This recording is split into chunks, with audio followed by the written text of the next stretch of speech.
E se eu te dissesse que uma única decisão corajosa pode destruir um império construído sobre mentiras? O que você está prestes a ouvir é a história real de uma mulher que ousou desafiar um dos coronéis mais poderosos do Brasil imperial, e venceu. Mas antes de começarmos essa jornada emocionante, me conta aqui nos comentários, de qual cidade você está me assistindo agora? Quero saber quem está acompanhando essa história incrível. E se você ainda não é inscrito no canal, clica naquele botão vermelho aí embaixo e ativa o sininho para não perder nenhuma história impactante como essa. Vamos lá! Agora sim, vamos à história. O silêncio pesava como chumbo naquela manhã de 1884. Na varanda da Casa Grande da Fazenda Santa Cruz, o coronel Augusto Ferreira observava o horizonte com olhos que já não distinguiam entre propriedade e pessoas. Seus dedos tamborilavam na bengala de jacarandá enquanto aguardava. Hoje seria o dia. O dia em que seus filhos, Ricardo e Antônio, provariam que haviam absorvido cada lição, cada palavra, cada princípio que ele martelara em suas mentes desde o berço. Mas havia algo que o coronel não sabia. Um segredo guardado nos documentos que mantinha trancados em sua biblioteca, papéis que revelavam uma rede de mentiras construída ao longo de décadas. E havia também algo que ele não podia prever, a chegada de alguém que mudaria tudo. Os dois jovens desceram as escadas da Casa Grande com passos firmes, trajando ternos escuros que os faziam parecer réplicas perfeitas do pai. Ricardo, o mais velho aos 23 anos, carregava no rosto a mesma expressão pétrea que o coronel cultivava. Antônio, 2 anos mais novo, ainda lutava internamente contra algo que não conseguia nomear, uma inquietação que crescia em seu peito sempre que passava pelas senzalas. Meus filhos, a voz do coronel cortou o ar como lâmina, chegou o momento de vocês assumirem seus papéis como homens desta família, como senhores desta terra. Ele gesticulou com a bengala em direção ao pátio central, onde uma fileira de mulheres havia sido disposta, cabeças baixas, mãos trêmulas. Escolham. Uma para cada um. Façam o que quiserem. É seu direito, seu privilégio. O coração de Antônio acelerou. Aquilo estava errado. Profundamente errado. Mas os olhos do pai pesavam sobre ele, e o medo da decepção, da rejeição, do castigo, era maior que sua coragem nascente. Ricardo já caminhava entre as mulheres com a arrogância de quem escolhe um cavalo. Seus olhos pararam em uma jovem de pele escura, olhos amendoados e expressão de terror mal disfarçado. Ela não tinha mais que 18 anos. Esta, disse Ricardo com frieza. Antônio, pressionado pelo silêncio expectante, apontou tremulamente para outra jovem ao lado da primeira. E, esta. Mas no momento em que suas palavras ecoaram, uma pergunta atravessou sua mente como um raio. E se houvesse outra maneira de viver? E se tudo o que lhe ensinaram fosse uma mentira cuidadosamente construída? Ele não sabia que, em menos de 24 horas, essa pergunta seria respondida da forma mais brutal e libertadora possível. O coronel sorriu, satisfeito. Levem-nas. Façam o que deve ser feito. Provem que são meus filhos. As palavras continham uma crueldade casual, naturalizada por gerações de impunidade. Mas naquele exato momento, a alguns quilômetros dali, uma carruagem atravessava os portões da fazenda vizinha. E nela vinha alguém que não aceitaria aquele legado de ferro. A noite caiu sobre a fazenda Santa Cruz como um manto pesado. No quarto que compartilhavam na Casa Grande, Ricardo e Antônio mal trocaram palavras. As duas jovens haviam sido levadas para um quartinho nos fundos da propriedade, trancadas até que os irmãos decidissem o que fazer com elas. Ricardo dormiu profundamente, sua consciência intocada. Antônio passou a noite em claro, fitando o teto, ouvindo ecos de choros abafados que vinham de algum lugar distante da fazenda. Ao amanhecer, Ricardo sacudiu o irmão. Vamos. Está na hora. Sua voz não carregava hesitação, apenas uma determinação fria que fazia Antônio estremecer. Eles caminharam pelos jardins ainda cobertos de orvalho, cruzaram o pátio onde trabalhadores já iniciavam suas jornadas sob o chicote dos feitores, e seguiram em direção ao velho silo de grãos, um lugar isolado, longe dos olhares da Casa Grande. O que os irmãos não sabiam era que, naquele exato momento, na varanda da casa principal, uma mulher de 27 anos acabará de chegar para uma reunião de negócios com o coronel. Seu nome era Helena Alvarenga, herdeira da fazenda Boa Esperança. Vestia um traje de montaria elegante mas prático, e seus olhos cinzentos tinham a qualidade de quem não se deixava enganar facilmente. O coronel Augusto ainda não havia descido para recebê-la. Helena, impaciente e curiosa por natureza, decidiu caminhar pelos arredores da propriedade. Foi quando viu os dois jovens, que reconheceu como os filhos do coronel de um encontro social meses antes, arrastando duas jovens amarradas em direção ao silo abandonado. A cena era inconfundível em sua crueldade. Algo se rompeu dentro de Helena. Memórias de sua própria mãe, que antes de morrer havia libertado todos os escravos de sua fazenda, inundaram sua mente. Ela havia prometido na tumba da mãe que honraria aquele legado. Sem pensar duas vezes, Helena correu em direção ao silo. Parem! Parem imediatamente! Sua voz ecoou com uma autoridade que fez ambos os irmãos congelarem.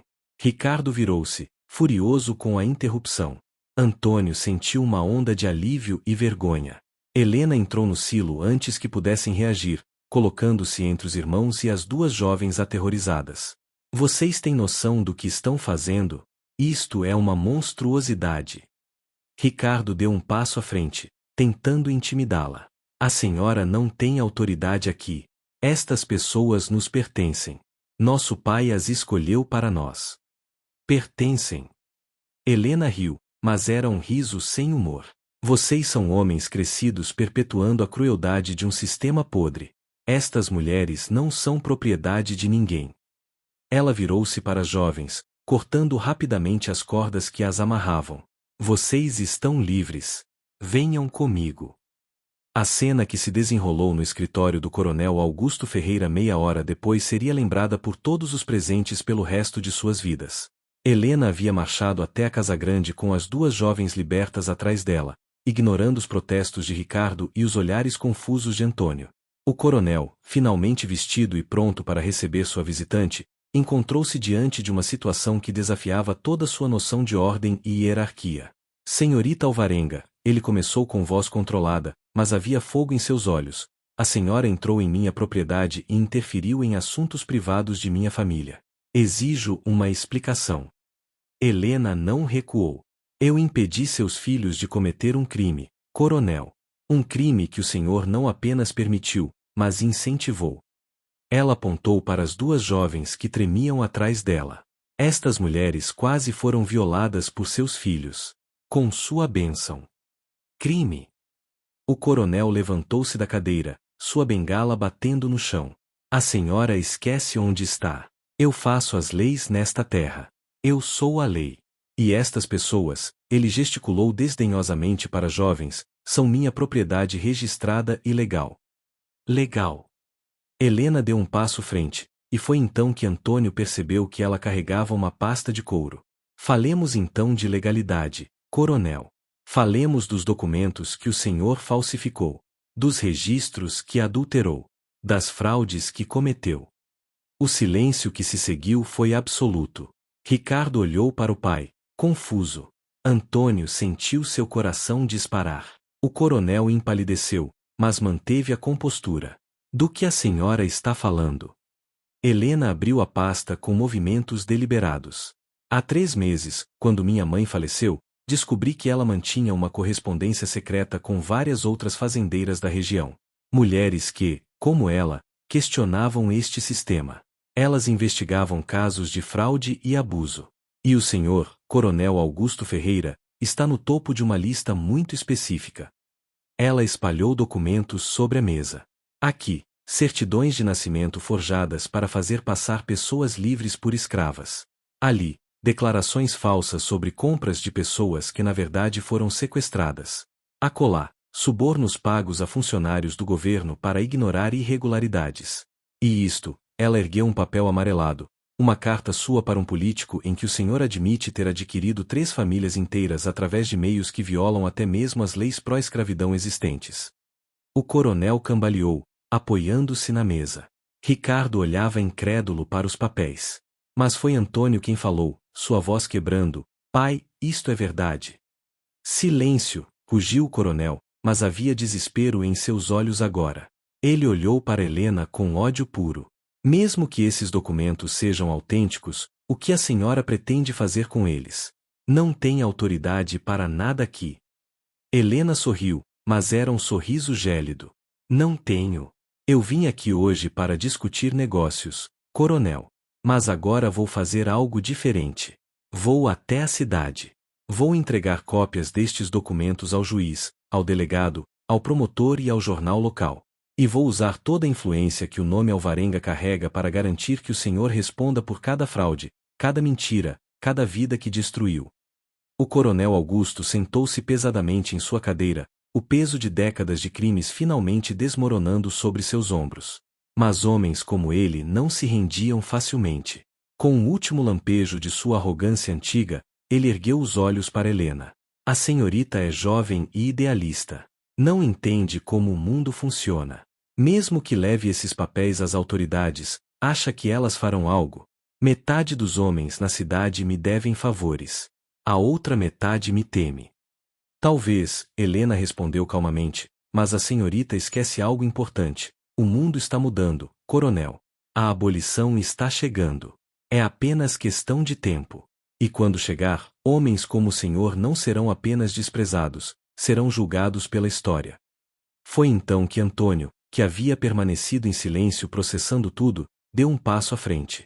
Sua voz tremeu, mas havia determinação nela. Ela está certa, pai. Eu não posso mais fazer parte disto. Ele olhou para as duas jovens que haviam quase se tornado suas vítimas. Perdoem-me. Eu estava cego. Mas não mais. Traidor, Ricardo avançou para o irmão, mas Helena se interpôs. Ele não é traidor. Ele está escolhendo ser humano. Helena voltou-se para o coronel. Aqui está minha proposta, e é a única que o senhor terá. Vai à cidade hoje mesmo e registra a libertação de todas as pessoas escravizadas nesta fazenda. Todas. Sem exceção. Além disso, vai destinar parte de suas terras para que eles possam trabalhar para si mesmos, com contratos justos. Isto é absurdo. Seria minha ruína financeira. Sua ruína será muito pior se eu expuser publicamente suas fraudes, Helena replicou friamente. Além da desonra, o senhor enfrentará processos criminais. Pode até perder tudo e acabar preso. Mas se cooperar, manterei os documentos em sigilo, não por sua proteção, mas para evitar que os processos burocráticos atrasem a libertação das pessoas que o senhor escravizou ilegalmente. O coronel Augusto olhou ao redor da sala, para os retratos de seus ancestrais, para os símbolos de poder que acumulara, para os filhos que representavam destinos opostos. Ricardo fervia de raiva impotente. Antônio tinha lágrimas nos olhos, mas também algo novo, esperança. E se eu recusar? O coronel perguntou, embora já soubesse a resposta. Então amanhã de manhã, estes documentos estarão em todas as mesas importantes da província. E eu garantirei pessoalmente que cada pessoa escravizada nesta fazenda saiba que tem o direito de buscar liberdade através dos tribunais. Lutarei por cada uma delas. Helena cruzou os braços. O senhor tem até o pôr do sol para decidir. A mulher que havia sido escolhida por Ricardo finalmente encontrou coragem para falar. Sua voz era baixa, mas firme. Meu nome é Joana. Não esta ou aquela. Joana. E eu quero ser livre. Todas nós queremos. Aquelas palavras simples ecoaram na sala como um trovão. O coronel fechou os olhos.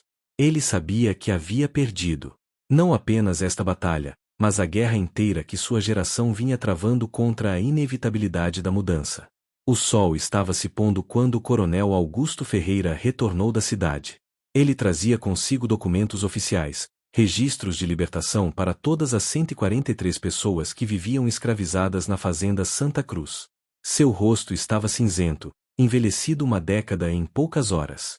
Helena aguardava na varanda, flanqueada por Antônio e pelas duas jovens que haviam sido salvas naquela manhã. Está feito, o coronel disse simplesmente, estendendo os papéis. Sua voz estava vazia, desprovida da autoridade que antes carregava.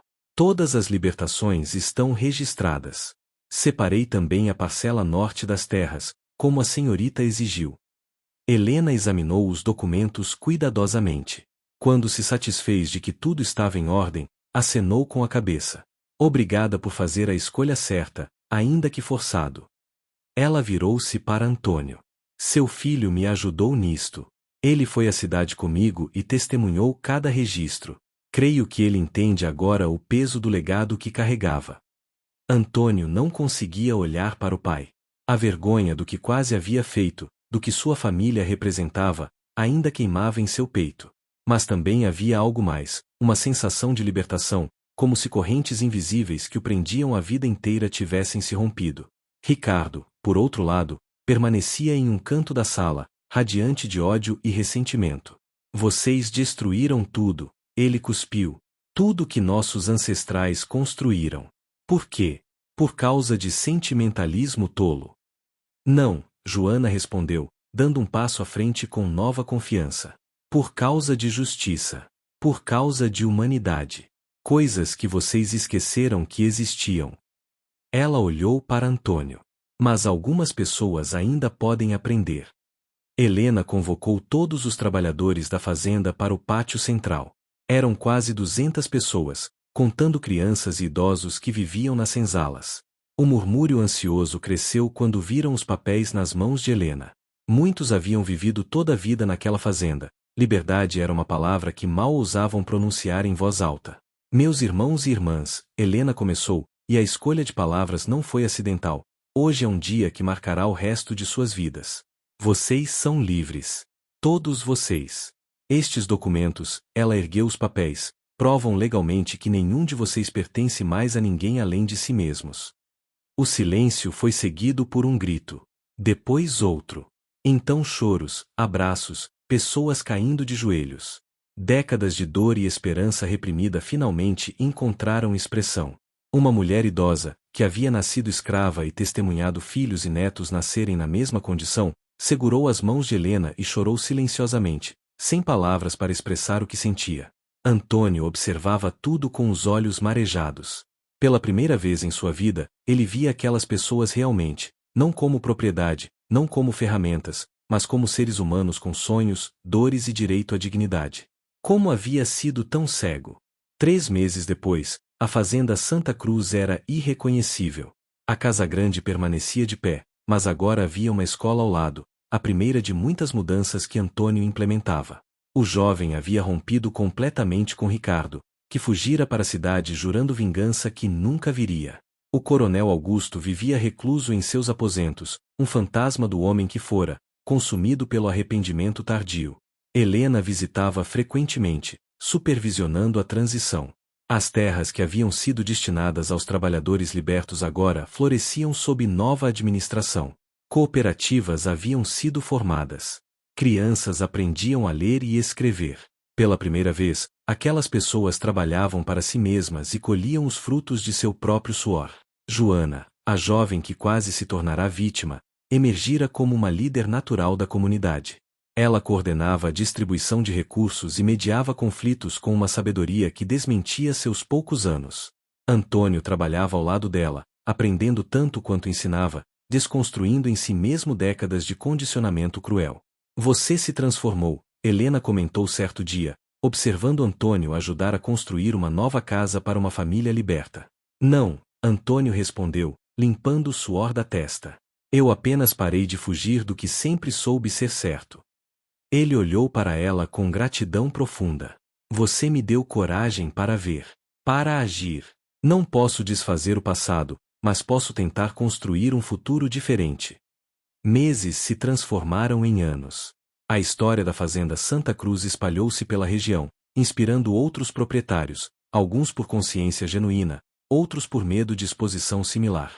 Helena usou sua influência e recursos para replicar o modelo em outras propriedades, criando uma rede de fazendas reformadas que provavam ser não apenas moralmente superiores, mas também economicamente viáveis. Em 1888, quando a Lei Áurea finalmente aboliu a escravidão em todo o Brasil, muitos celebraram como se fosse o início de uma nova era. Na fazenda Santa Cruz, era apenas a confirmação oficial do que já viviam há anos. Joana, agora com 24 anos, casara-se e tinha 2 filhos que nunca conheceriam correntes. Ela dirigia a escola que Antônio fundara, educando uma nova geração para um mundo diferente.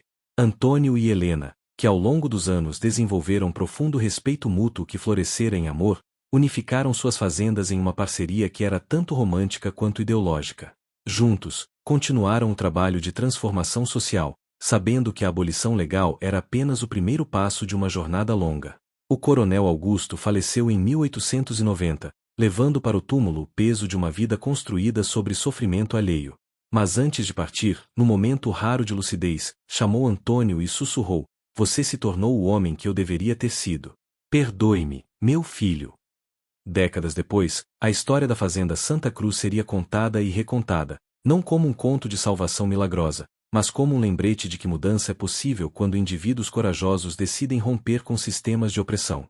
Helena, Antônio e Joana provaram que redenção vem através de ação, não de palavras, que justiça exige sacrifício, e que o verdadeiro legado que deixamos não está nas propriedades que acumulamos, mas nas vidas que tocamos e libertamos. A pequena escola que começou com uma dúzia de crianças eventualmente se tornou um centro educacional de referência. O sistema de cooperativas inspirou movimentos similares em todo o país. E as sementes plantadas naquele dia transformador, quando uma mulher corajosa confrontou a crueldade e um jovem escolheu um caminho diferente do que lhe for imposto, continuaram a dar frutos por gerações. Porque algumas decisões, tomadas em momentos cruciais, têm o poder de alterar não apenas destinos individuais, mas o próprio curso da história. E a história da fazenda Santa Cruz era prova viva de que até os sistemas mais entrincheirados de opressão podem ser desmantelados quando pessoas comuns encontram coragem extraordinária para fazer o que é certo.